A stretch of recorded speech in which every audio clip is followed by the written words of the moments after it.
होइछि वर्तमान पर्यंत 9 दिन धरी आम कर सारीचे पाखापाखि 57 मिनिट गणति प्रक्रिया एवं भीतर रत्नभंडार जहाँ भी गणति प्रक्रिया आरंभ होती असंपूर्ण रही तेणु एवं जेहेतु बाहर चंदन यात्रा नीति बहुलता थिला एवं करिपार नथिले सेथिपई आजि ठारू पुणी आज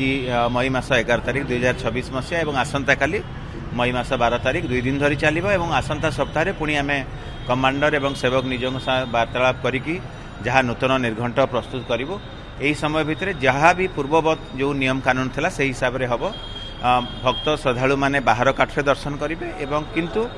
महाप्रभु नीतिकांत कौन प्रकार असुविधा हम ना जो पालिया सेवायत मैंने अधिकृत सेवायत मैंने रे से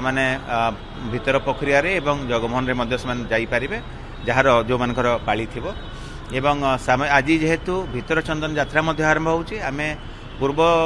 प्रक्रिया जमती 7 घंटा पाखापाखि केबे 7.5 घंटा जाए आम करें एवं हुए तो सेतिकी समय मिलिबो नाही मध्याह्न धूप बा जातभोग पर संध्या धूप पर्यंत जो 2-3 घंटा बा जहाँ भी समय मिलिबो सेथिरे आमे ताकू उपयोग करिवो एवं राज्य सरकार जहाँ भी अनुमोदित एसओपी अच्छी व्यवस्थावली अच्छी से हिसाब से संपूर्ण स्वच्छतार सहित अधिकृत व्यक्ति मानक सम्मुखें से जिनस करा तेणु महाप्रभु दिव्य प्रक्रिया समस्त सहयोग आम